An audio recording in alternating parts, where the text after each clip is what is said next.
Bring the lights down low, time to start the show. Lights, camera, you know what we mean. Behold the magic of the silver screen. Some movies rock, some movies shock. They're powerful or odd. We cover them all on your favorite pod. They're dramatic, funny, sometimes scary. That's not weird, that's extraordinary. I've got the need and I've got a fever. So play me a little dream weaver. Life moves pretty fast, some will fizzle out, some movies last. I understood there would be no math. It's the 30-something movie podcast.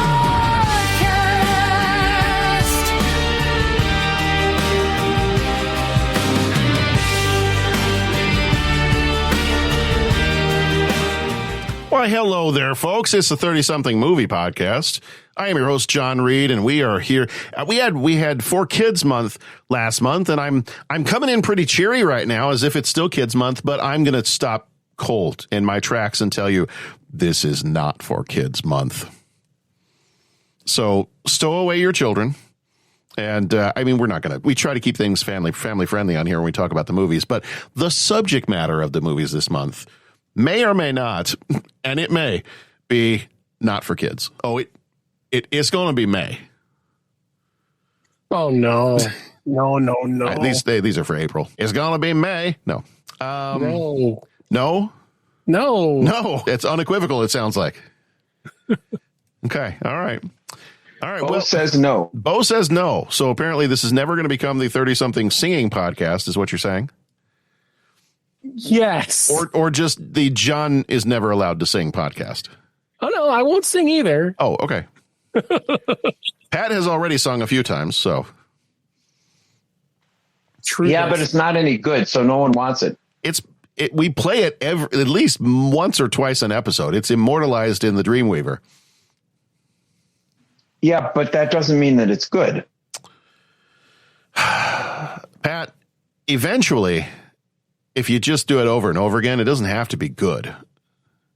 Well, the rule of threes makes it funny eventually, right? Correct. Yes. That's what I understand about comedy is it's about timing. And what that means is you do it a ton of times and eventually it's funny. Oh, that's how you understand it. That's how I understand that. Okay. That's your interpretation of the rule. That's my interpretation. As you see it. The rule of threes that Bo is talking about, my understanding is that only has to do with photography. But comedy is all about timing, and that means you do it so many times that eventually it becomes funny to someone. Or you find that 2% of your audience that is like, the 7th time you do this, it just got funny. That's the drunk part of your audience. Yes. I'm not sure about any of this, but you're not along for the ride here?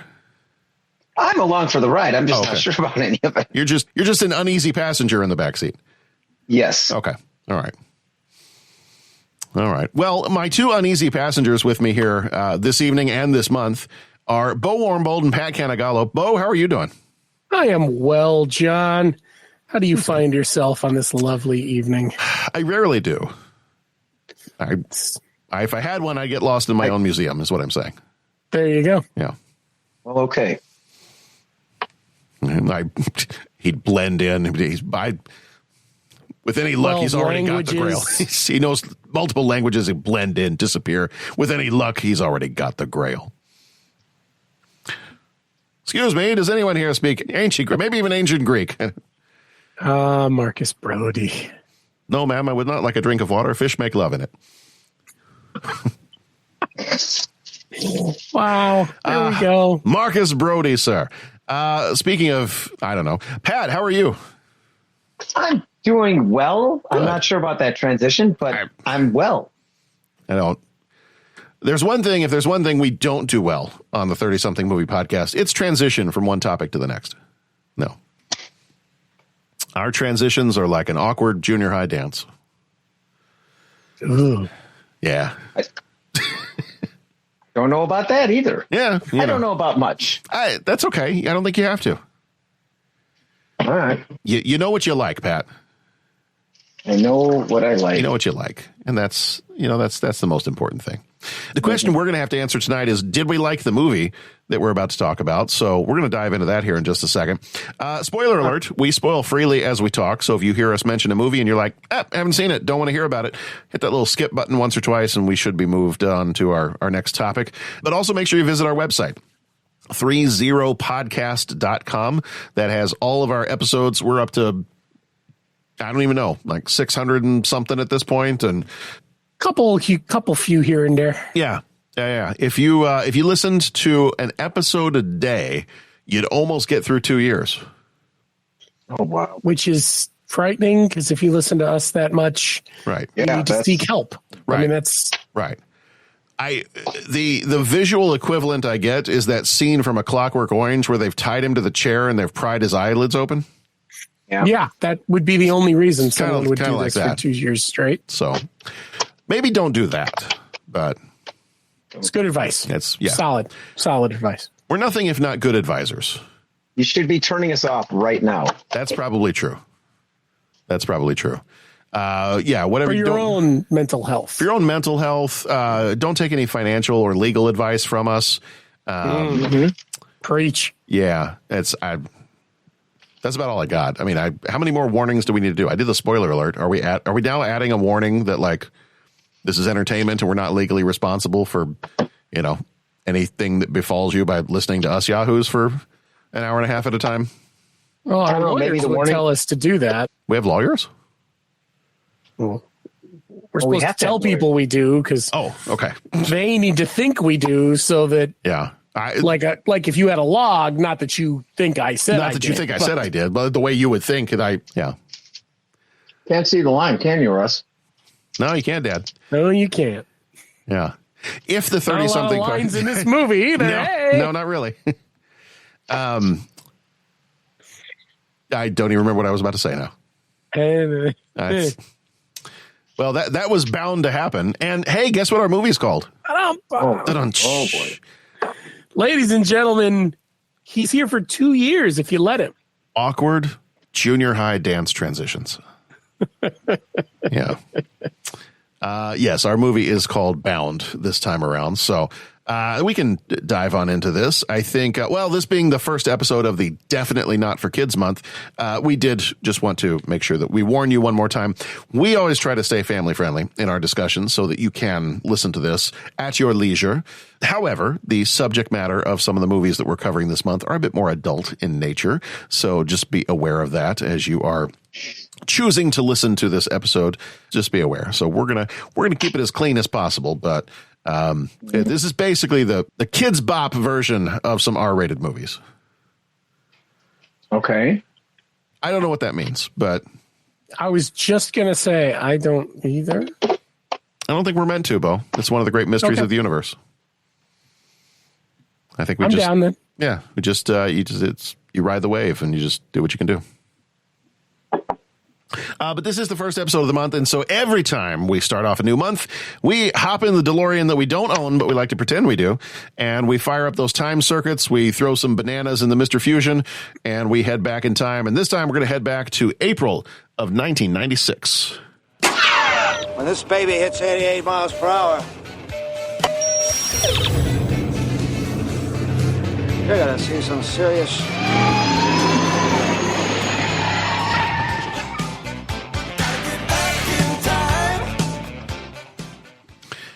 All right. April 96. So let's see. Top news for this one. April 29th of 1996, Jonathan Larson's rock musical Rent, loosely based on Giacomo Puccini's 1896 opera La Bohème, starring Taye Diggs and Idina Menzel. I'm sorry, I should have done the John Travolta pronunciation. Adele Dazeem. Yeah. Adele Dazeem, Dahu, Da Akbar, whatever he said. Yeah. This is why it is so good for the world that I am not important enough to be on a microphone ever. Present at the Oscars? Or anything that is saved in perpetuity in such a way that, Well, this podcast is saved in perpetuity. Oh. Yeah. Did you just figure that out? I think maybe. Not that I just figured that out, but I realized that all the dumb stuff I've said is just there. Now saved forever. Yeah. Or for as long as I can afford the server space. This is a sobering thought. Which, That if my stupidity will live in infamy. if the caveat is it lasts as long as I can afford the server space, you're going to be fine. That's what I'm thinking. I wouldn't panic. I'm not stressed anymore. I'm giving it 6 months to live. We'll see. My wife might be. Oh, okay. All right. I mean, think about all the things we say. Yeah, I try not to. I mean, if you were married to you, wouldn't you be embarrassed for you? That's a deleted scene from Inception. I don't even want to think about. That's the most depressing scene where things are in super slow motion and the music is just going bong, bong. Oh, Yeah. Hans Zimmer's most depressing soundtrack. Hey. Yeah. Anyway, where were we? I think we got derailed by Adele Menzina de Zubadu, Jojo Jr. Shabadoo, whatever her name was. I don't know. I don't know why that's funny. From The Simpsons, you know that. You know Joey Jojo. I know. It's Okay, the Shabadoo. It gets me every time. Okay, all right. I can't explain it. It makes no sense. It shouldn't be that funny. It just is. It's like a slot machine up here. Did I ever tell you that every time I see the name of the actor who was the lead actor in Monk, I always think that his last name should be pronounced Shabadoo? Yes, it's 100%. Tony Shalhoub should be Tony Shabadoo? Yes. Yes. Anyway, we're never going to make it through April of 1996, which I'm sure is what I thought as a freshman in high school, too. But Rent came out on April 29th in New York City. And they told us how long a year was. Yes. Which is roughly about how long this podcast episode is going to be if I don't shut up and move on. What's happening here? I don't know. I'll stop. I'll No, try. it's not you. It's me. Oh, no. I don't usually interrupt this much. This is how democracy dies and the relationship on this podcast ends, is with John continuing to talk. All right, I'm going to mute for a little bit and maybe get the giggles out while you finish. We'll see how this goes. And the thunderous applause when John suddenly shuts up. Have we even gotten one event from 1996, March, or did we just say we're doing the monthly? No, we're about 2/3 of the way through the first event of April 96. Well, see, the problem is we're starting to get to things that happened when we were, I don't want to use the word conscious, but I'm gonna. Like, we're starting to get to the time when we were paying attention, so some of this stuff has jokes attached to it. I was 15 at the time. I'm barely conscious at this point. Well, yeah, but you know what I mean? Like, you knew things that were happening, and we were alive for some of this stuff. Well, we were alive for all of it, but you know what I mean. That's why it shocks the crap out of me that my wife is still with me, because she met me at this time in my life. Yeah, you fooled her good. That's all I can say. I constantly want to quote the end of Fight Club and just be like, you met me at a very strange time in my life. Indeed. And I want to thank you and apologize and all the things. All the things. Yeah. At this time, it's not only that my wife and I had met, we had tried dating twice. Okay. Do you know what I'm saying? So wait, twice? Yeah. That might be a story for in between the records here. That's interesting. I don't think Well, I mean, you're in high school, so what do you know about anything? You know what I'm saying? You don't know. That's fair. That's fair. Was twice all you needed, or was there a third attempt? Because now I think it depends on how you count. I mean, like, I don't. Does she say 3 or do you say 3? That's what we want to know. Tammy, do you say we tried 3 times to date, or do I say that? Yeah, we tried it when we first met early on in high school. The time wasn't right. Then you get to 96. You had left for college, and like the second age had begun. That was the long distance relationship. And that hung together, and then we got married. And the first night we were married, you woke up and I, was sleepwalking and started to strangle you, and we're still together ever since. Oh, there you Is go. that accurate? A love story for the ages, folks. Yeah. Yeah, she experienced the sleepwalking first. Yeah, I don't know. yeah, I don't know. It was a little rough. It's a little rough, but she's still here. She's with me. God bless you, Pat. Well, I knew this. I knew the story was going to take a turn when you're like, and then the second age began. I'm like, what are we in Lord of the Rings? It was. Then began the quest. The quest for the Holy Grail. And then we followed Frodo into Mordor, And they ate Robin's minstrel. Yes. It was great. and there was much rejoicing. Yay! Like that was the test. That was the test of the third age. With the marriage is when I'm like, let's go see Lord of the Rings. And I was seeing it for the whatever time. And she was just like, when they took off at the end of the first one, it shows them like, I don't know, walking over the mountain or going out on the thing. And she's like, oh my God, I'm so tired of sitting in this theater. Please tell me the movie's going to end. And that was, And that was hour one. Right. That was hour one. The opening credits had just ended. Yeah. Yeah, that's right. I'm so tired of sitting in this theater. Could you please be quiet? Galadriel is still trying to do the intro. Yeah, that's right. Who's Galadriel? I just don't ask. It's fine. One of the potential answers for question number 2. Ah, okay. All right. Potential. I see. Okay. Well, runner up. There's really only one answer. Let's be honest. At some point, when this 48-hour telethon of an episode that we're doing, because I can't move on from the first item, at some point we'll get to the 3 questions. Okay. Well, let's not overpromise here, John. Yeah, we might not make it. You know what? That's as well as being the lack of happening. That is what the 30-something podcast does. Is we are the underdeliver. We are the anti. Tune back in. We are the Tune back in next week to see if they finish the cold open. We are the anti. Turn the lights down. We are the anti-Scotty. We overpromise and underdeliver. Yeah. How else can I keep my reputation as a slacker? If we do this podcast by the book. All right, births for April of 1996. April 2nd of 96, Zach Bryan, the American singer-songwriter, was born in Okinawa, Japan. Oh. Didn't know that. Is he related to Luke Bryan? I don't know. Is Luke Bryan a person, or am I just making that up? No, I think I think a it is. singer too. Yeah. Whether they're related or not, I feel like if they were, we would know. Does that make sense? Luke Bryan, Zach Bryan, Dick York, Sergeant York, Chris Bryant. I mean, I could go all day. Right. Yeah, Bryan Cranston. I think they're all. Any other famous births, John? Yes, we do. I see in this staff meeting, Pat is the timekeeper. Dude, I am the timekeeper because there's a point when Pat's not going to be able to stay awake. That's also true. I'm playing the long game here. That's yes. When we record the episode Sleepers, that's going to be a double meaning episode. April 14th, Abigail Breslin, American actress who was in Little Miss Sunshine and Osage County, was born in New York City. And April 16th, the British-Argentine actress Anya Taylor-Joy, who was Emma and The Queen's Gambit and Peaky Blinders, was born in Miami, Florida.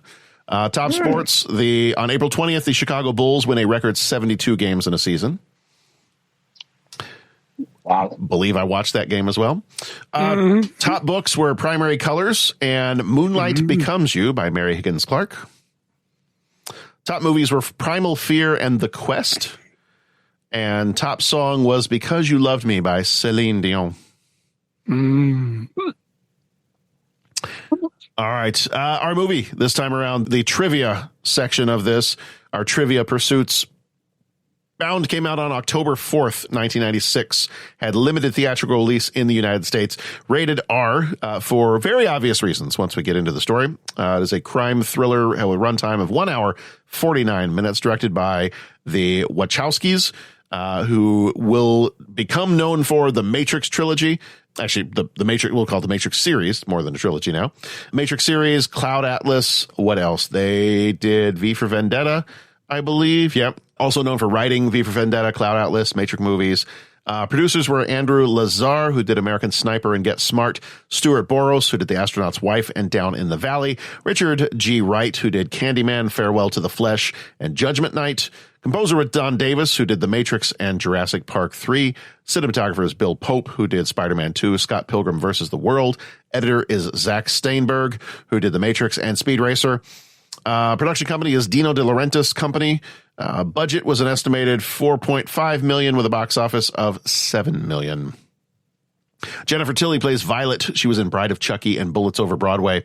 Gina Gershon was Corky. She was in Showgirls and Face Off. Face Off. Joe Pantoliano was Caesar. He was in Memento and The Fugitive and The Matrix. John P. Ryan, who passed in 2007, was Mickey Malnado. He was in Runaway Train and It's Alive. Christopher Maloney was Johnny Marzoni. Christopher Maloney was Johnny Marzoni. You're a poet. I wasn't even aware. He was in Wet Hot American Summer and Man of Steel. Richard C. Serafinian. Sure. Passed in 2013. He was Gino Marzoni, was in Vanishing Point and Bug, and Barry Kivel was Shelley, was in Crocodile Dundee 2 and Coneheads. We are from France. Consume mass quantities. This was the feature directorial debut of the Wachowskis, who later became famous for the Matrix trilogy. And then, so this I think holds a special place for, LGBTQ cinema because it was one of the first movies. I don't want to say it was the first one, but at least in some of the different things I was reading and some of the stuff, they had made a point of saying that this is one of the first times that it really portrayed a relationship like this between two women as something that was not, how do I want to say this? Before, it was always portrayed as something that was, there was something sinister behind it. And that this was portrayed as something that was just a relationship between two people, and that they actually, for authenticity, they hired a very famous sex educator, Susie Bright, as a consultant. And she actually also appears in the film. I believe that she's one of the people that Corky is trying to pick up in the bar at one point. But this movie is praised among the LGBTQ community as one that the relationship depicted is very authentic, is my understanding. So hiring a professional to make sure that happens, and not to make light, but I did joke around a little bit before we started recording this that I accidentally spent a little bit too much time on the Ladies Man soundboard page. And so I have one that fits for just this occasion. I am an expert in the ways of love. I have made love to many fine ladies. So you definitely want to make sure that you have the right consultant for something like that. You're saying that the Ladies Man would not have been the right consultant? No, I don't believe so. Okay. Not just for making this. Sure that. Correct. Not for this particular film. Got it. Yeah. Got it. Yeah. Cinematographer Bill Pope achieved the stylish kind of neo-noir look by using tight spaces, harsh lighting in some scenes. The film had a very small budget, so that is one of the reasons why you have the movie kind of taking place in one apartment building. The lighting is sometimes very harsh, very minimal at times, and so that kind of helped them stay within budget, but also really gave it that kind of confined feel, that restricted feel that sometimes you get with neo-noir movies. And Joe Pantoliano, his performance, we'll talk about this as we get into it, but apparently a lot of his performance was improvised.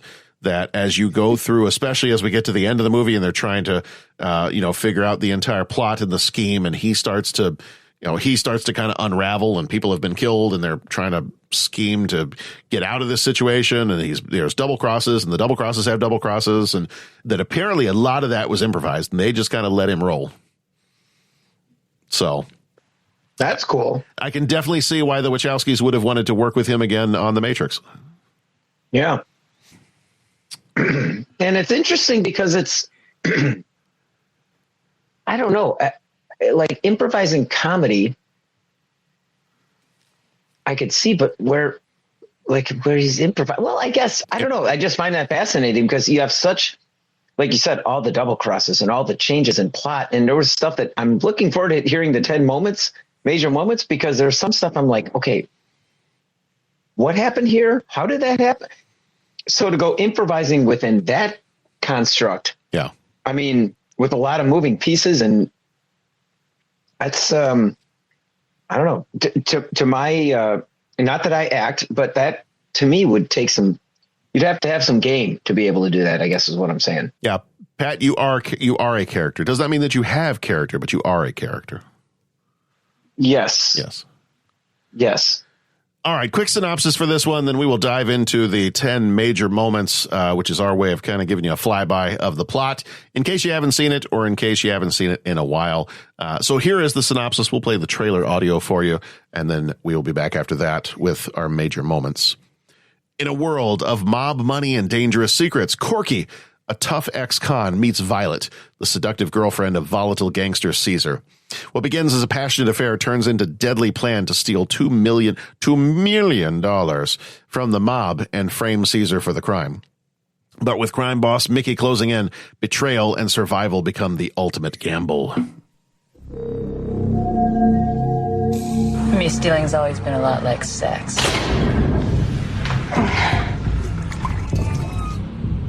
Two people who want the same thing, they get in a room. They start to plan. It's kind of like flirting. You're having second thoughts. I'm just making a point. I want to see the money. It's over $2 million. Welcome to the family. You're amongst good people here. I have a tattoo. Would you like to see it? These people are serious. Johnny, he's making too much noise. Here. Put it in his mouth. Caesar's gonna get the money. He's gonna bring it by the apartment. He's gonna count it. Where's it now? It's in a case on his desk. It's perfect. The best things in life are free. Choosing keeping for the birds and bees. Where's my money? I want what's mine. I want the money. Where's my money? We'll be rich. The money! All night long, I listen to the sound of money. Jennifer Tilly. Gina Gershon. Joe Pantoliano. You don't want to shoot me, do you? Do you? I know you don't. Caesar, you don't know. Bound. He was Caesar, all Caesar. He made me help him. You have to help me. Oh, God. Oh, God, he's coming. So that song did not accurately represent the tone of the movie. That's exactly what I was about to say. You gotta love it when they do those trailers just to try to get people to go see it. Mm-hmm. Or the trailer's done before the movie's done, so they just guess, put in some song that you never hear in the movie. Yeah, it sounds like if you just listen to the trailer, it almost sounds like you're like, I'm going to go see a movie that's a mixture of a crime drama and That Thing You Do with Tom Hanks. Right. Newsflash, folks, that is not the movie you get. No, that is definitely not the movie you're getting here. I did enjoy a couple of different things in that trailer. I did enjoy that you get the slight little twang of the jaw harp that Corky plays regularly. That was fun, the little bow, bow, bow kind of noise there. I can't recreate it, and then the other thing that I thought was kind of fun was, for the most part, you're going through, and I don't know that I've listened to a trailer where it has come across that harsh, where you're in the trailer, you're listening to the audio from the movie, you're getting, like the feel for, okay, so this is what this movie is about. And when the voice comes in, I don't know if it's Don LaFontaine or who it is, but it kind of is a little shocking because you've had movie audio up to this point, and all of a sudden this voice just comes in almost a little too loud and just goes, Jennifer Tilly. Like, whoa. Okay. And at that point, you've already heard her voice, and if you don't know that's Jennifer Tilly already, I can't help you. There was part of me that was like, did we need, I hesitate to say this, did we need the Don LaFontaine-esque voiceover at this point? Were we not just fine with playing the audio from the movie? Yeah, most of the time when you hear that audio, it's the first thing in a world, right? Right. I usually take the Pat route of things, and I say, more LaFontaine, more better. Sure. But in this case, it was like, oh, well, that's okay. Sure. Come on in. That's quite jarring, actually. Yeah. All right. Well, major moments for this one. Fresh out of prison, Corky lands a job doing painting and plumbing in a Chicago apartment building because, when you're looking for a job, you also need to consult the ladies' man as well. I'm presently in the process of getting my resume typed up over at Kinko's. So she clearly had already figured out a job. She's got a bit of a job working for, kind of sounds like she's kind of working for somebody in the mob here, but working on painting and plumbing in this apartment building in Chicago. She is clearly a capable person. She's quiet, kind of keeps her head down after doing some time in prison. While working next door, she meets Violet and her volatile boyfriend, Caesar. Right away, the tension between Corky and Violet is a little noticeable. While Caesar is away, Violet boldly seduces Corky in the apartment Corky is renovating. The moment gets abruptly cut short when Caesar unexpectedly returns. Corky quickly goes back to work, but the spark between the two is pretty undeniable at that point. So later that night, Violet tracks Corky down and the affair officially begins. The next morning, Violet opens up about her situation. She tells Corky that Caesar launders money for the Mafia, that she's been trapped in this life with him for about 5 years now. Violet makes it pretty clear that she's desperate for a way out, and Corky realizes she's getting dangerously close to some mob business that she might not want to be a part of. Things escalate when Violet overhears Caesar and his associates torturing a man named Shelley, who has been skimming money, and the violence deeply shakes her. She's not into this whole violence thing, although she's been with him for 5 years, so I'm a little surprised this is the first time that something like this has come up. Well, he doesn't bring his work home with him, John. That's true. So this is a rare oversight on his part. Yeah. Sure. Yeah. Yeah, that's the ticket. Afterwards, she confides in Corky that she wants to escape this world entirely, and that's when they have the idea of stealing the mob's money when that comes up, and they're going to start scheming just a bit. So when Shelley is killed by Johnny Marzoni, played beautifully by Christopher Maloney, really fun character in this. In fact, I'm going to get to probably one of my favorite quotes in the movie here in a little bit when, spoiler alert, he dies a little bit later. I found myself laughing out loud at his final line before he shuffles loose this mortal coil. For a movie like this, there were oddly some interesting quotable lines. There were. So I definitely want to talk about that here in a little bit. Can you say the line now, or are you waiting until? Oh, I'll say it now. It's when he's already been shot multiple times, and he just before he topples over, he just goes, "Don't shoot." Yeah. and then he falls over dead. And then later, quit apologizing for what I didn't do. Yeah. Like, come on. It's awesome. Yeah. So Shelley is killed by Johnny Marzoni, who is the son of the mob boss Gino Marzoni. Caesar brings the recovered cash back to the apartment. The money is literally soaked in blood, so Caesar begins washing, ironing, and hanging the bills out to dry. Violet realizes literally laundering the money. Literally laundering. Yeah. The humor in the movie is nothing if not unsubtle. It's true. Yeah. Violet realizes the nearly $2 million will be temporarily vulnerable as it is hanging out to dry, and she wants to leave. Joe Pantoliano out to dry as well. So she and Corky decide this might be their only chance. The two women devise a fairly clever plan built around Caesar's paranoia. While Caesar showers, Violet will leave the apartment under the pretense of replacing a bottle of expensive scotch, as you do. When she dropped that bottle, there was a moment in my head where I had John Belushi screaming, just like he does in Animal House when they drop the case of bottles of scotch and bourbon. Yeah. They took the bar. Took the bar. He's just grabbing his head. Oh! Yeah. Yeah. The horror. It was as if suddenly millions of voices cried out in terror and they were suddenly silenced. And then somebody tosses him a half-finished bottle. Hello, what have we here? What have we here? Hello there. I'm Lando Calrissian. What proof might you be? Colt 45 works every time. And we're back to the Colt 45. That was a pre-recording conversation. That's okay. Pre-recording can even get you there to Colt 45. The goal is to make it look like Johnny stole it, so Caesar will take the fall. The plan initially works. Caesar discovers the money is missing, but instead of fleeing like Violet and Corky had expected, Caesar realizes running would make him look guilty, and we don't want that. So instead, he decides to confront Johnny directly, recover the money himself, and his suspicions quickly shift towards Violet as he starts to panic and things spiral out of control. When Gino and Johnny arrive at the apartment, everything spirals out of control even further, and Johnny taunts Caesar, pushing him over the edge.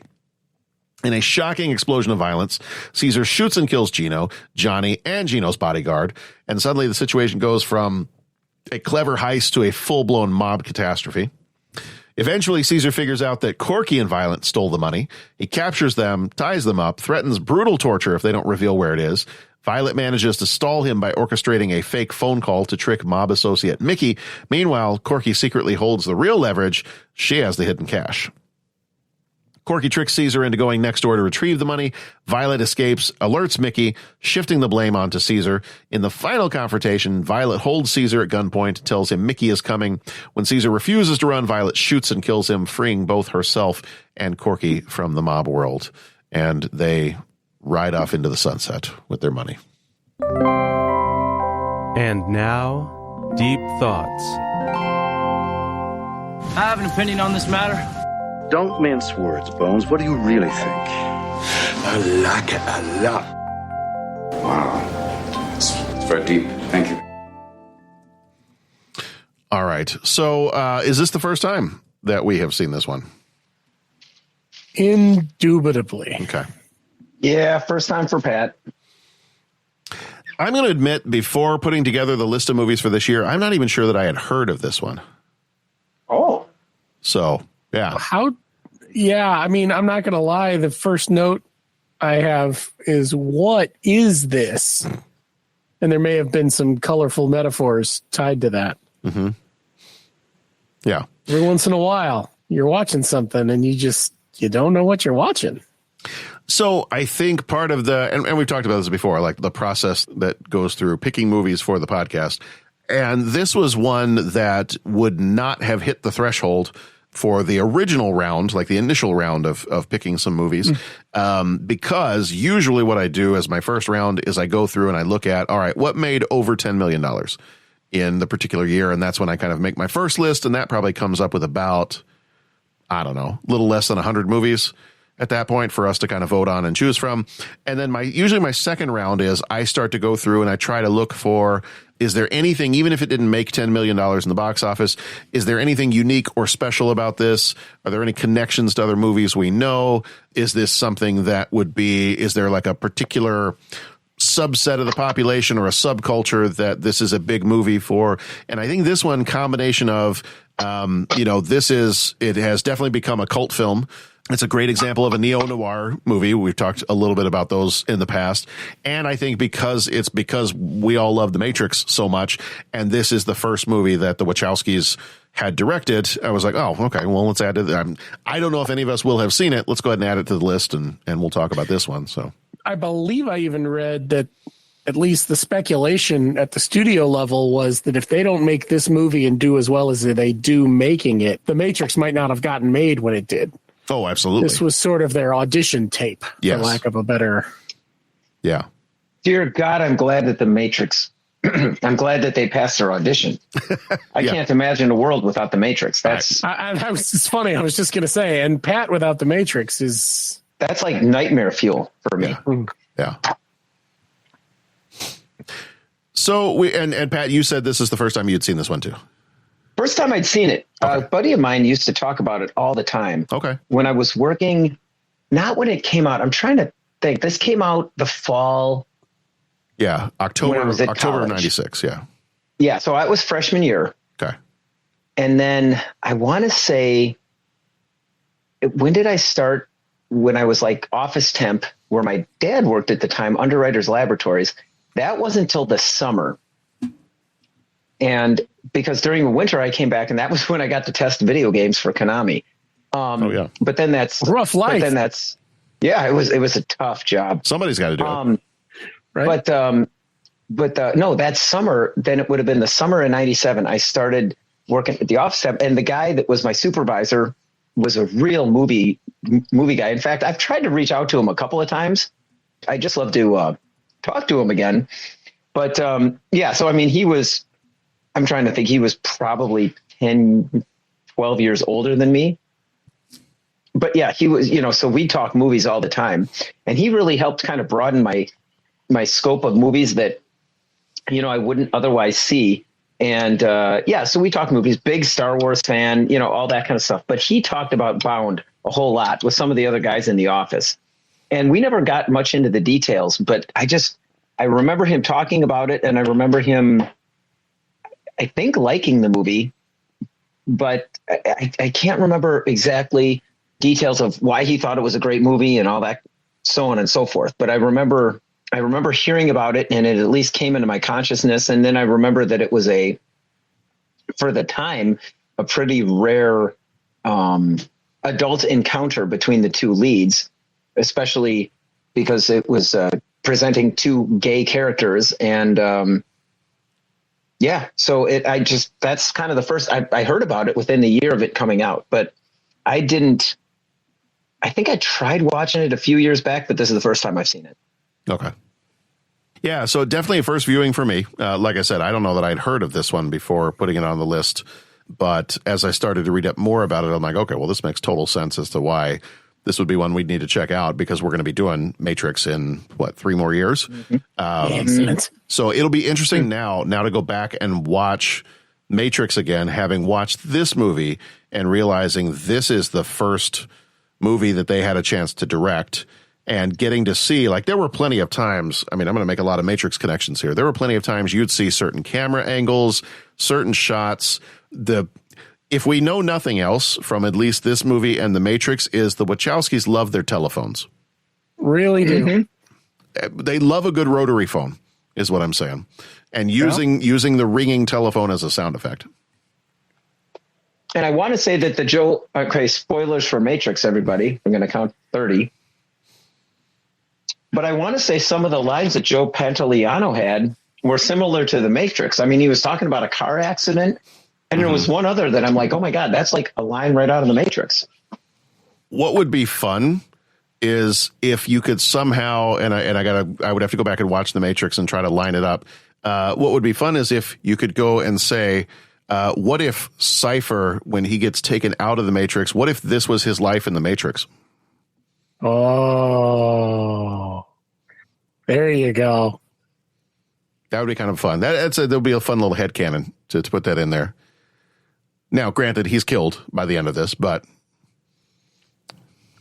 yeah, like if somehow that was tied in, and like so he kind of went a little crazy, and then he got pulled out of the Matrix, and then at some point he realizes, I don't care, put me back in.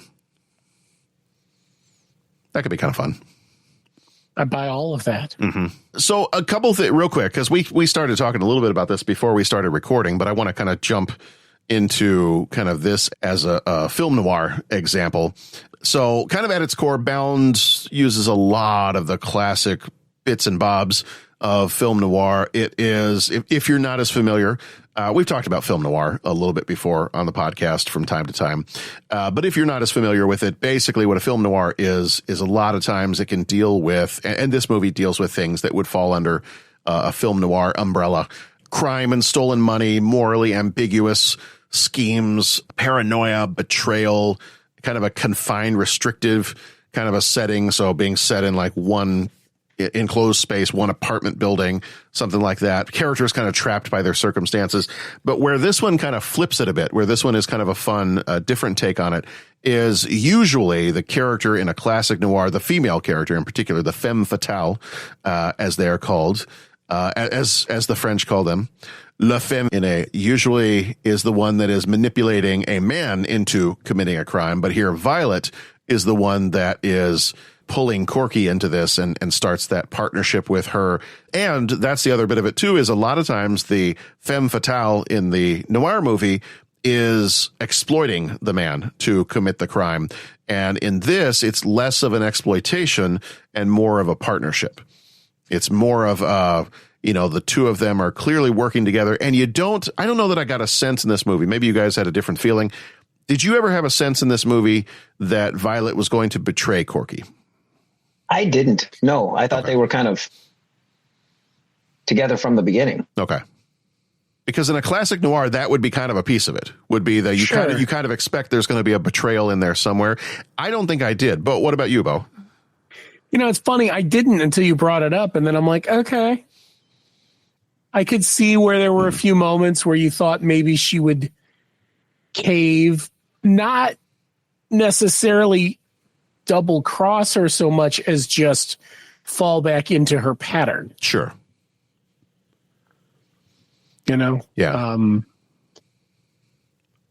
Well, and that's where this movie does it a little different. That's kind of the twist on this, is you actually have the two women outsmart the men around them. And typically in a film noir, that's not what would happen. Yeah.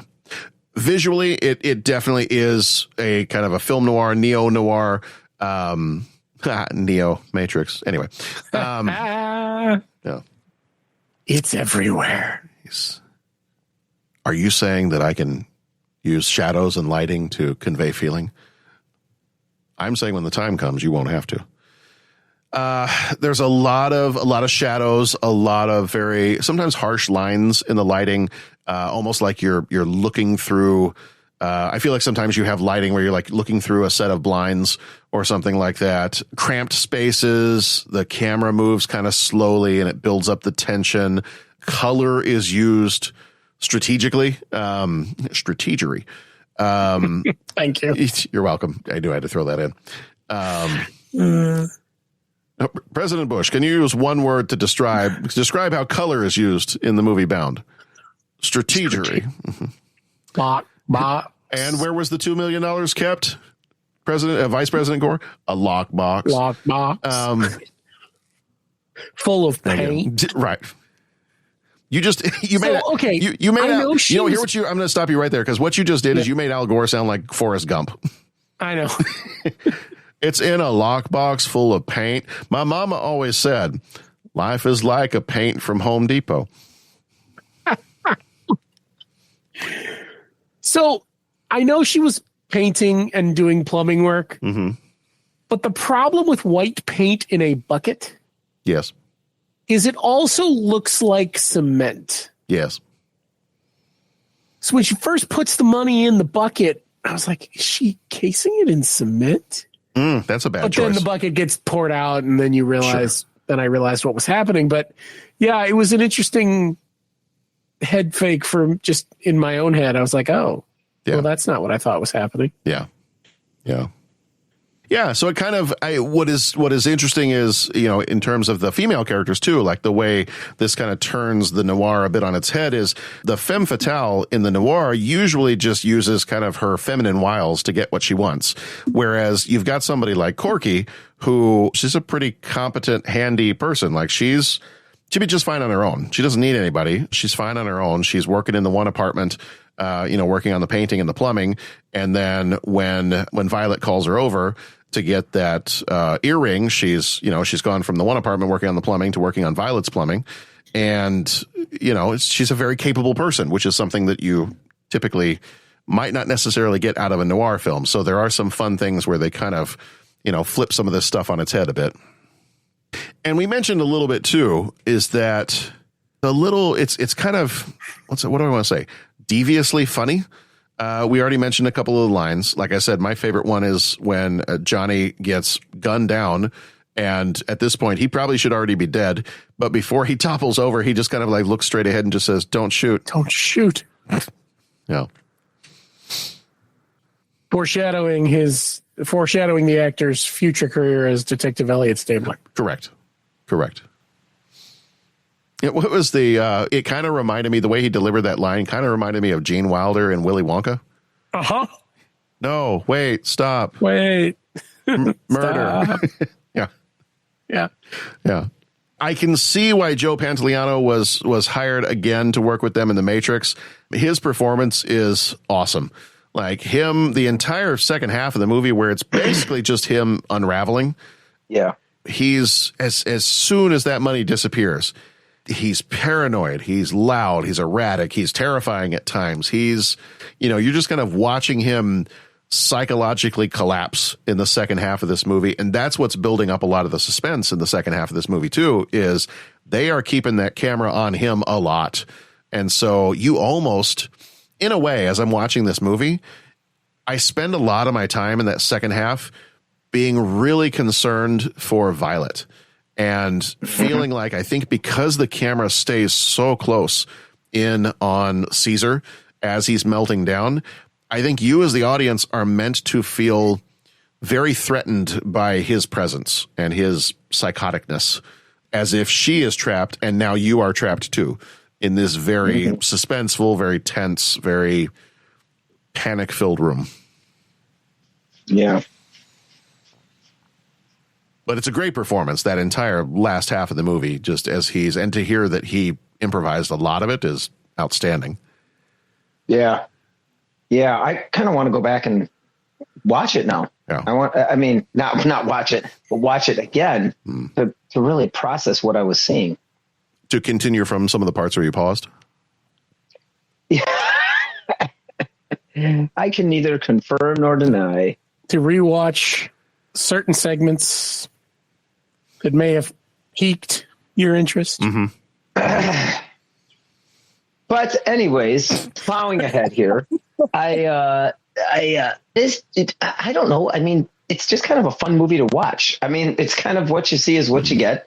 A convoluted twist of a plot with, the two main characters who I feel like we identify with that. That's the ones we're sympathetic with, I think. Yeah. And we want to see them win. Yeah, it's a convoluted plot, but I mean, it's kind of simple. Okay, these are the quote unquote good guys, and we want to see them defeat the bad guys. And right. And we want to see Corky play the jaw harp every chance we get. Yeah. Because that's just fun. Very much so. I'm not a musically inclined person. I mean, very much at all. Me either. But have either of you ever played a jaw harp? I have not. Okay. I wonder how difficult it would be to play. You thinking of picking one up? I don't know. Just for giggles. Walk by your room. I'm going to walk by your room during like prep periods, and I'm going to hear just for giggles. He wants to bring a little authenticity to his early American history lessons, and right. I think we can start singing all kinds of Civil War era songs. I think if I had a jaw harp. Yeah, I think that's important. We did. One of the other teachers the other day brought in a guitar and was trying to play some songs for the kids, and I don't know how well it was received. He didn't bring the guitar back the next day, so I did ask him. I was like, "So did the kids pay you to stop singing?" He's like, "Yeah, basically." Yeah, you kind of have to, I don't know, with middle school, you kind of have to learn to ignore. Yeah. You know what I'm saying? The question is, where does one buy a jaw harp? I would imagine probably on Amazon you could get one, or... Yeah, I don't think you're walking up to Guitar Center and finding one. No, they got a lot of stuff there. Hey, you can find an Aztec death whistle on there. I'm sure you can find a jaw harp. Oh, that's true. That's true.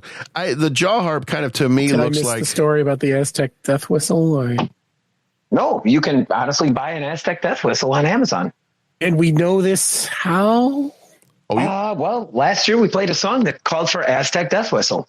Oh, well, all right then. This is good times. Yeah, everyone got excited for it. And one of my colleagues found them on Amazon.com. So, a bunch of the different directors all got Aztec death whistles. That is outstanding. Now, our school is now cursed by the spirits of an ancient civilization, but it sounds really cool. But wasn't it already? Yes. I mean... Oh, I'm sorry. Answered that too fast. Sorry. Let me slow that down. Yes. Yeah. Okay. Yeah. I don't know. The jaw harp looks a little bit, as I'm looking at it right now, I'm thinking it looks a little bit like something I would get in the back, like the very back page of a comic book from the 70s or 80s, where I can get x-ray glasses, bodybuilding pills, sea monkeys, and a jaw harp. Yeah. And make sure to drink your Ovaltine. Yes. But a crummy commercial. Yeah. All right. Well, we were at one point in time, we were divvying up amongst our family what unique instruments we might all play at some point. Yeah. And currently my wife has a tambourine and a harmonica, which she's going to learn to play. I was trying to convince my daughter to learn the theremin because I thought that would be fun. Yeah, everyone should know how to do the theremin. I know. I think I said that my mother-in-law needs to do the didgeridoo. I don't remember what I was going to do.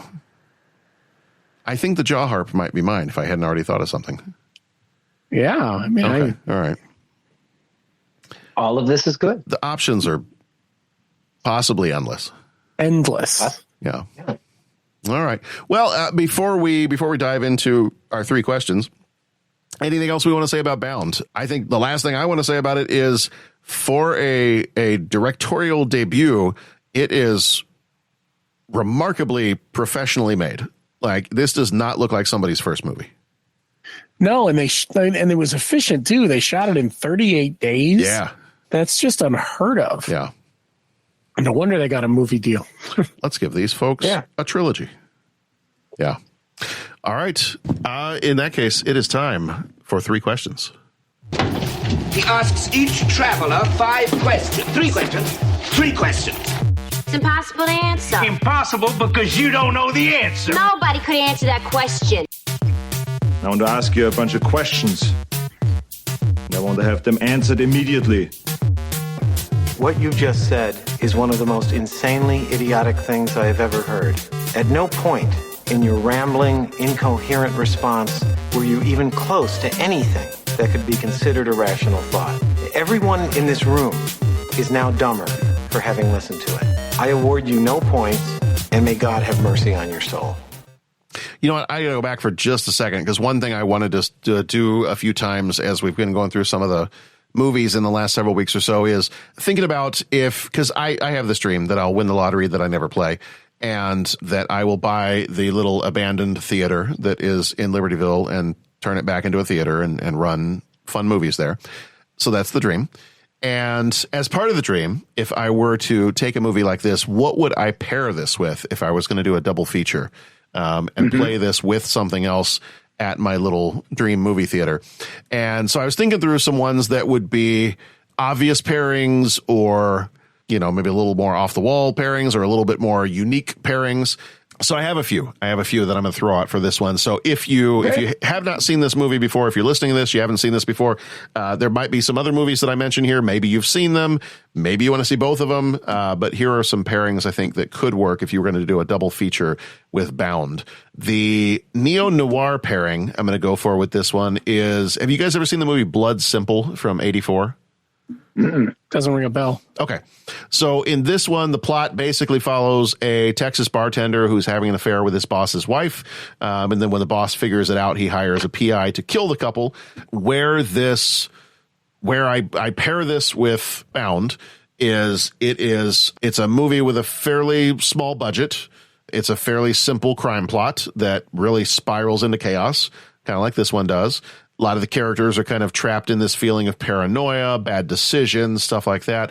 But where this also kind of works is it is the debut film of the Coen brothers, Joel and Ethan Coen. And it is also the first major film of cinematographer Barry Sonnenfeld. Now there's a name I recognize. Who later became a director, and the feature film debut of Frances McDormand. Look at that. So you got a ton of people in this one. Frances McDormand is in this. Dan Hedaya is in this one. Emmett Walsh is in this one. And so I would say this is a pretty good pairing if you wanted to pair these two up, because both of them are first feature films that pretty much show these directors know exactly what they're doing from the get-go, and that they can do something with a fairly small budget, very stylistic, very, very much that neo-noir kind of feeling to it. So that would be the neo-noir pairing. I would pair a Blood Simple from 1984 with Bound from 1996. If you want to go the Wachowski connection, which is a very different song. I don't believe is sung by Kermit the Frog. I believe that might be a cover. How many movies have a weird green tint to them? The Wachowski connection would be pairing it up with The Matrix. And so that would be kind of like a watch this and then watch what they did next kind of a deal and see, it's the same directors, actually same cinematographer too, and some similar themes of control, deception, escape. Yeah, I think you really kind of get a sense of seeing, this tiny little crime thriller story, but you see some of the DNA and the Matrix in it. Like I said, like a lot of the stuff with the telephones and some of the different camera angles and, the way things are shot. I think you see a lot of what will become the Matrix you're going to see in this one. So that would be kind of fun to have Bound shown first and then watch the Matrix immediately after. So that would be the Wachowski connection. And then I think the last one I'm going to throw out is a little bit of a newer one.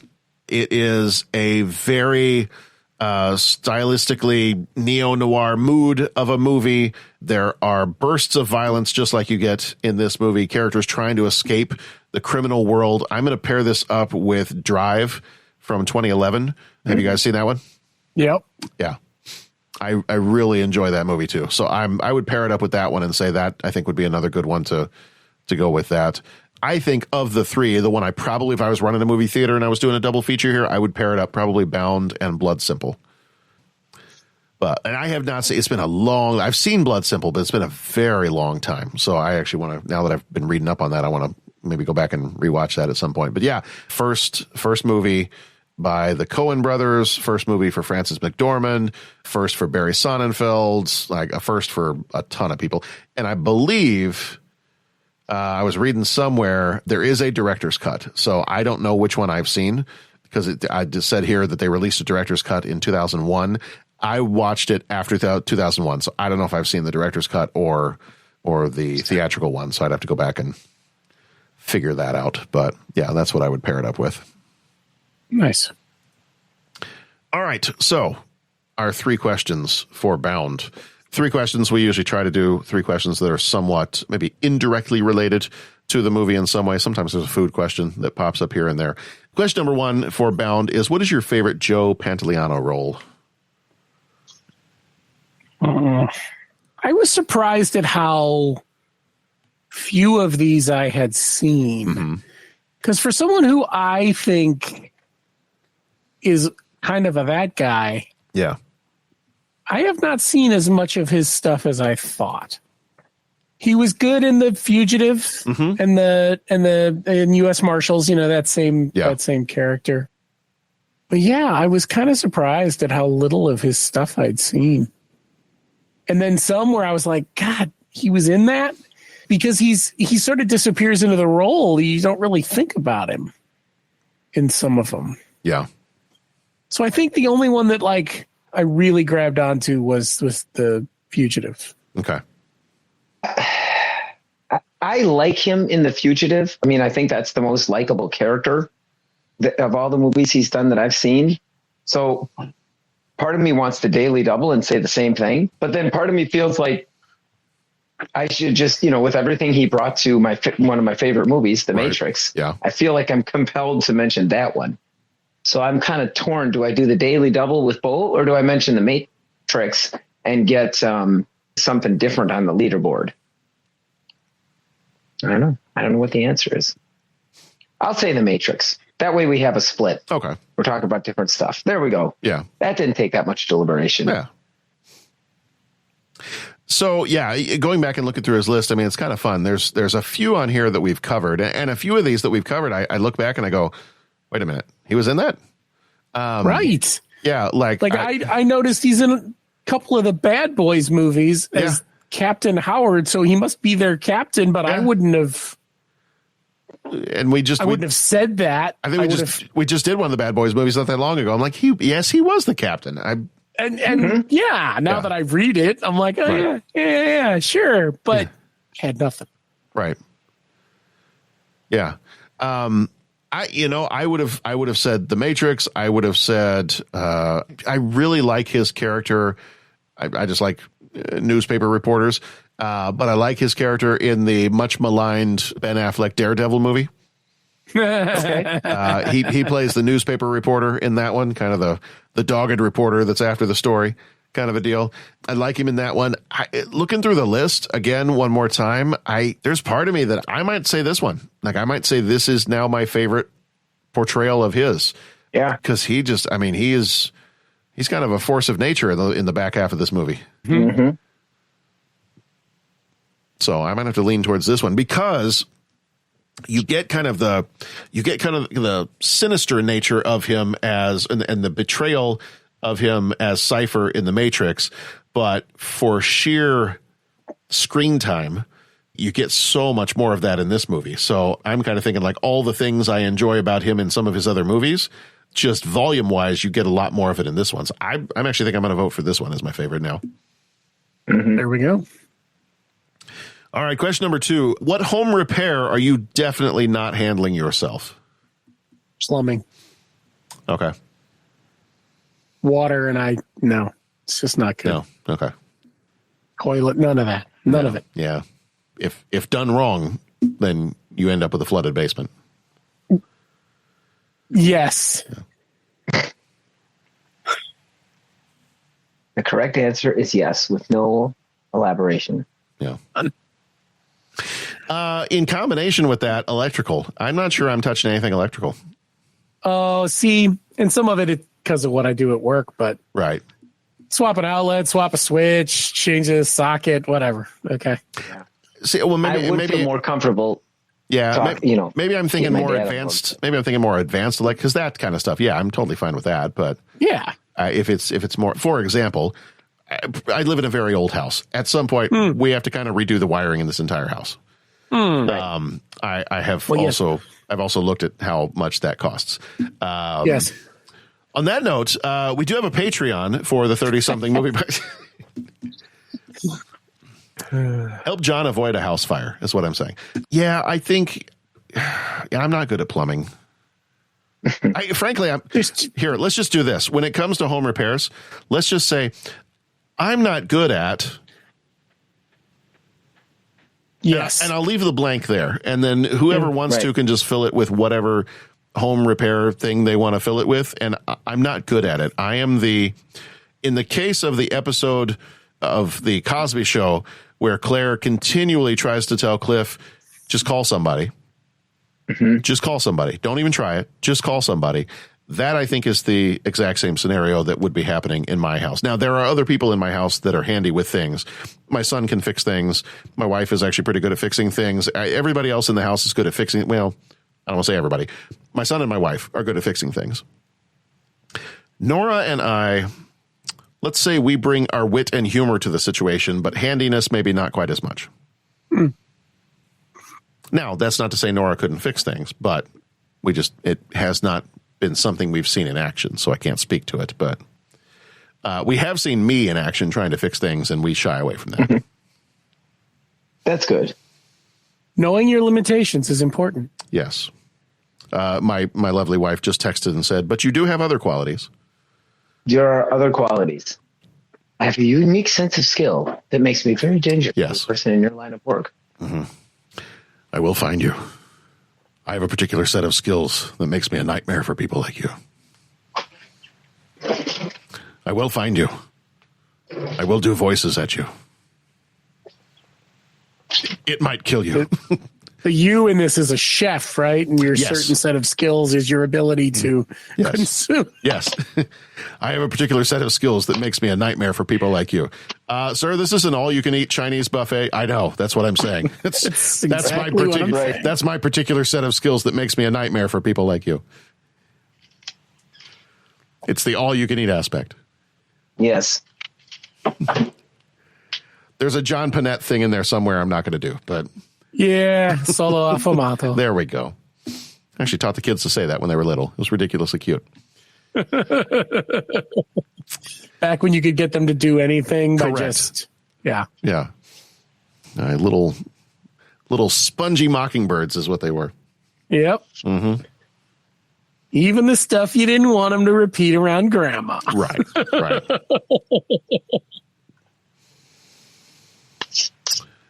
All right. Pat, did we say yours? John, I can't remember what the bloody question was to begin. I was sitting there like, oh, crap. What was the question? What home repair are you definitely not handling yourself? So I can do some painting. Okay. I've done some electrical. I've done some plumbing. but that doesn't mean I will paint anything, do any electrical or any plumbing. So for me, there's not like a certain, nope, not going to do that one. I think it's just more like, hey, I can do this much now. Like you just said a few minutes ago, man's got to know his limitations. Sure. Let's just call someone out. Yeah.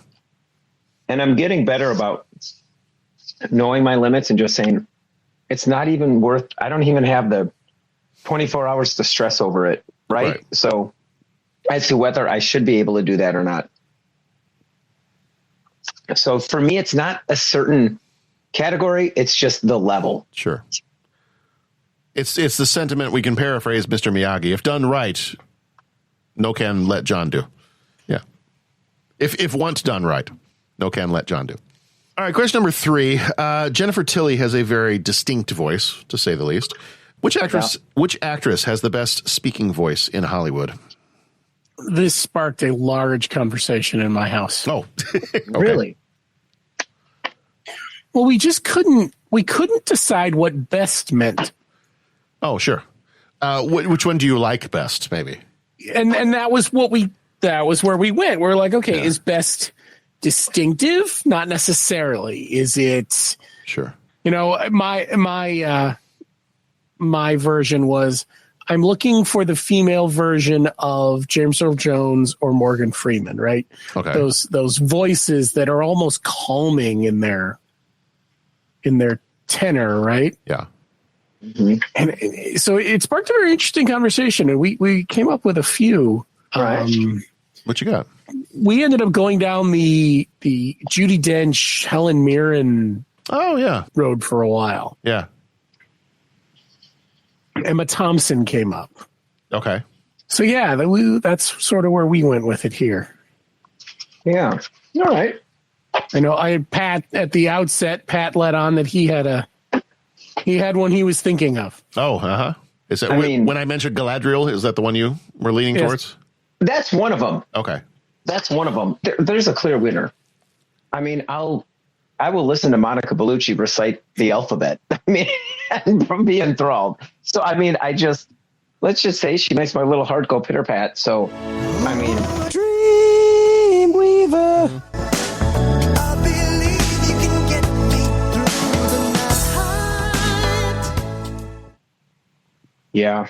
Yeah, that's definitely. Pat, because it's the subject I'm teaching right now in my class, are you saying she's Abraham Lincoln? Yeah. Okay. Yeah. Monica Bellucci is your Abraham Lincoln. Yeah. Okay. Yes. And we're just going to pause a moment. Okay. Pat's just going to need a minute to recover. We've, to paraphrase the Ghostbusters, we've lost Pat. Pat's gone bye-bye. Pat's gone bye-bye. Egon. He's lost the ability for coherent thought. But the other actresses that I mentioned that have, great voices, why am I totally drawing a blank on Galadriel's voice now? Cate Blanchett? Cate Blanchett. Yeah. I think she really has a great voice that she brings a lot to, I think she brings a lot to the role. Keeping with this, Steven Tyler's daughter, who has a name that I can't remember. Liv Tyler. Mm-hmm. And I want to say when she did the Lord of the Rings, she dropped her voice down deeper. Yeah. And I think just the way she delivers the lines and, delivers the Elvish and the way she speaks and the way she even just phrases, I really find that. Okay. Well, now that you mentioned that, it's my turn. Dreamweaver.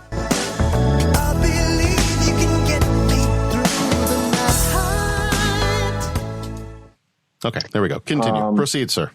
I really like listening to Carrie-Anne Moss. I mean, I'm biased. She's one of my favorite. She plays one of my favorite characters, one of my favorite movies with The Matrix. But again, that's kind of how a lot of these questions, I just have to go with the movies that I've seen. Sure. I'll tell you this too. Cate Blanchett, Carrie-Anne Moss.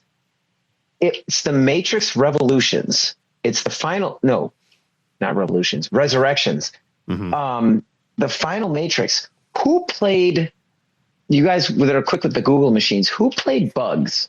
first of all, have you seen it? Have you seen Resurrections? Yes. Okay. Yes. Who played the new captain? Bugs. Her name is Jessica Henwick. Yeah. Okay. I really enjoy listening to her. Speak in the movies. I don't know what it is. In fact, I'm going to just have to do a Matrix marathon tonight. If I seem a little tired tomorrow, now you know why. That's fine. But I've seen Resurrections. I've seen once, so I don't know that I remember her voice well enough to know what she sounds like. I don't know. I really like that character. Yeah. I liked her whole aesthetic. I liked the way she spoke. Okay, spoilers for Resurrections. But when they first log in and she isn't in the Matrix, but she's in that modal, and she's sitting there, and just the way she's talking, and suddenly, their whole thing is they're searching for Neo. Yeah. And all of a sudden she's realizing that she's found him, and the music, it's just the way the music kind of swells, and it's kind of that mysterious, like, oh my God, did we find the one? And just the way she speaks. And it's just, I'm as enthralled with the way she spoke in Resurrections, kind of almost as much as like, who played Morpheus? Lawrence Fishburne. Yeah. Almost as enthralling as the way Lawrence Fishburne delivered his lines. Like it really, for me, it really hit. But I'm a fan, not a critic. So I know the angry legions of fans out there, will tell me where I'm wrong. But I really just like listening to her speak, the character, the way she said the lines, the way she talked to Neo when she was first meeting him. That was pretty awesome. So did you ever, if you enjoy that actress, did you ever watch when Netflix had put out their Marvel shows, Daredevil and Jessica Jones and Luke Cage and all those shows? Did you ever watch any of those?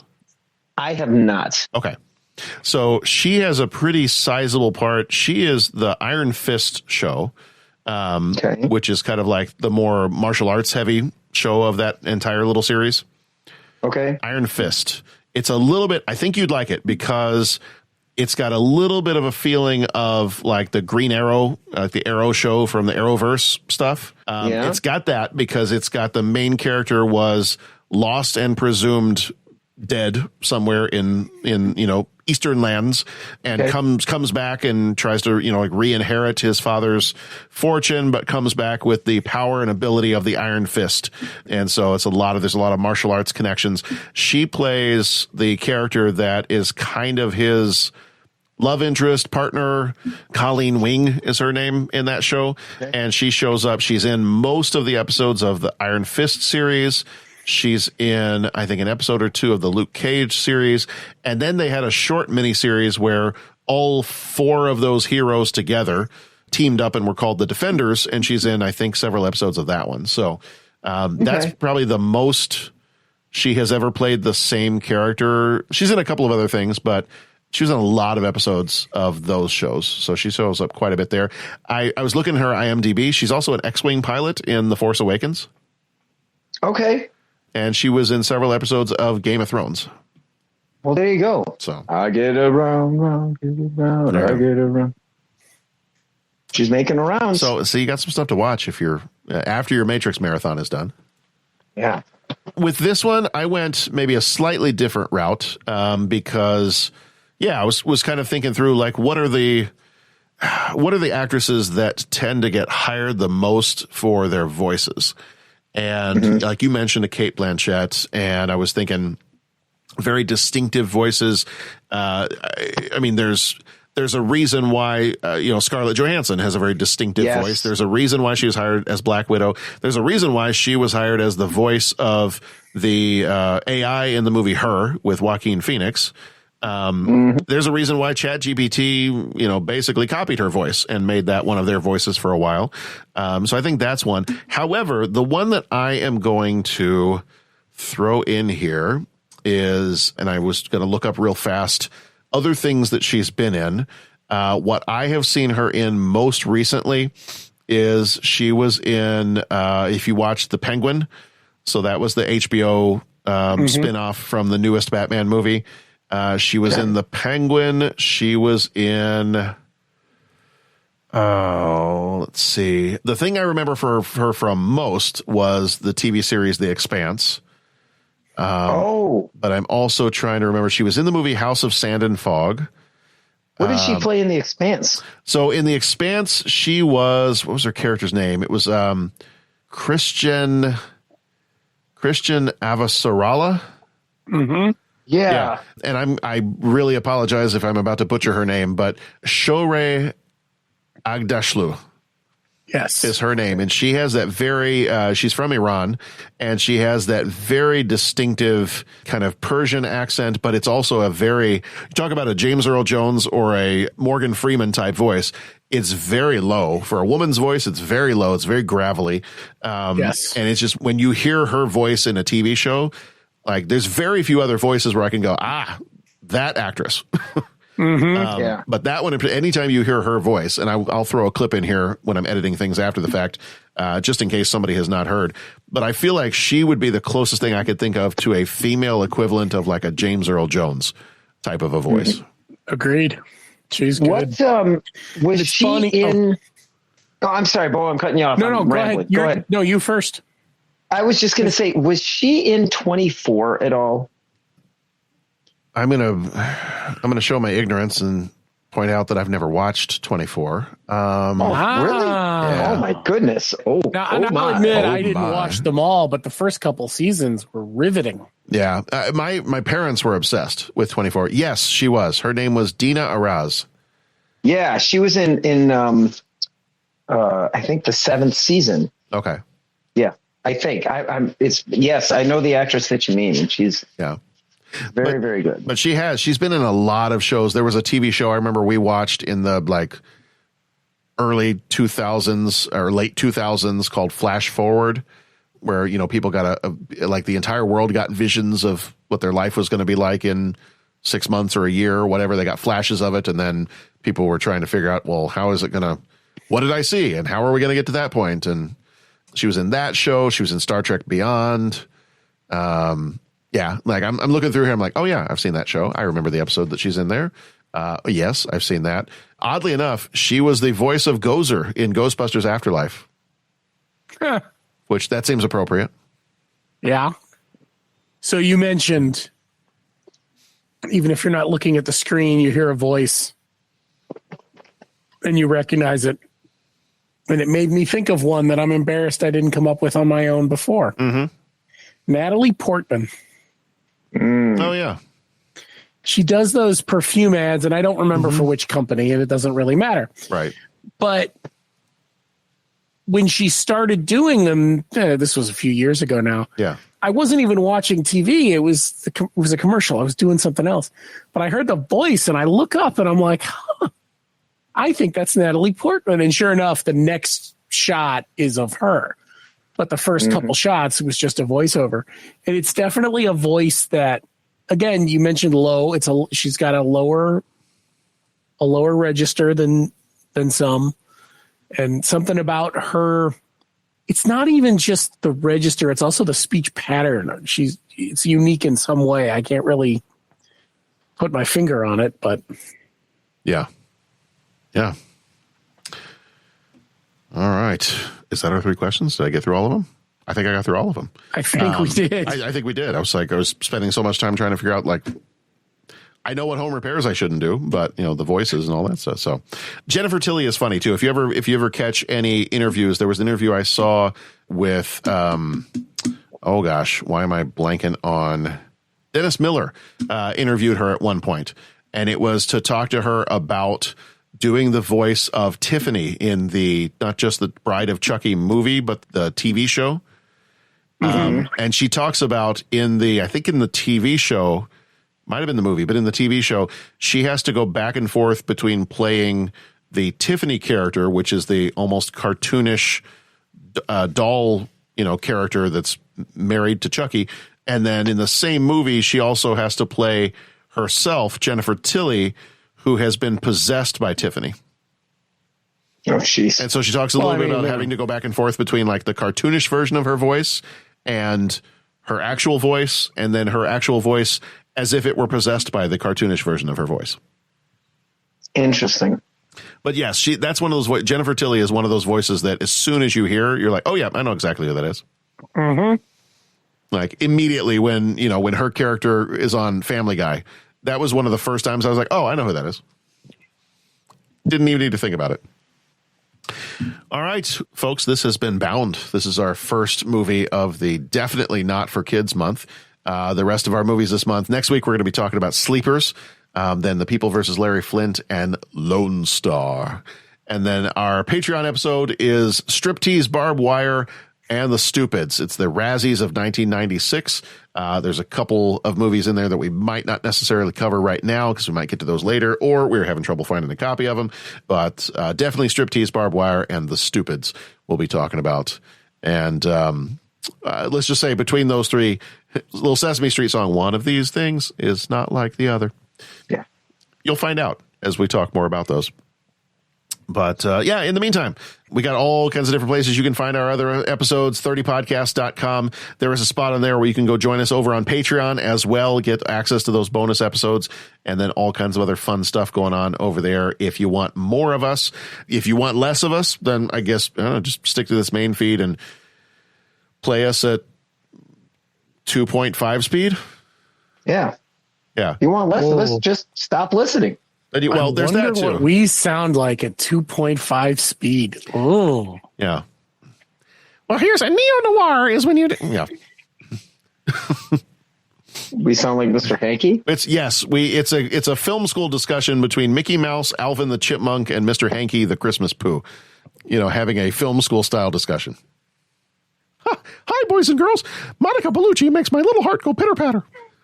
Whoa, Dreamweaver. Yeah. Man, I might become a patron if you do an impression episode. If we do a voices, yeah. We'll title it Lasting Impressions, or maybe just Last Impressions. That might be the best way to handle that. At the end of this episode, they strangled themselves. Yes. Uh-huh. John's going to end up face down in a bucket of white paint is what's going to happen. Oh, boy. Uh-huh. All right. As always, we thank you for being here with us. And thank you, Pat, and thank you, Bo, for being here as well. Thank you, John. Thank you, John. All right. Everybody, as we tell you every single time, we would love for you to mostly be excellent to each other. Secondly, go watch some good movies. Go check this one out. Definitely, if you have not seen this one before, especially if you like The Matrix, it's a good precursor to some of the stuff you're going to see in The Matrix. But go watch some good movies, and we will definitely see you back here next time for Sleepers. Be excellent to each other. Peace out and word to your mother. They're from the best decades. Movie magic that never fades. Lightsabers clash, phasers set to stun. Action-packed from dusk till dawn. We have deep thoughts and questions three. Come share our love of the movies we see. Life moves pretty fast. Some will fizzle and some movies last. I understood there would be no math. It's the 30-something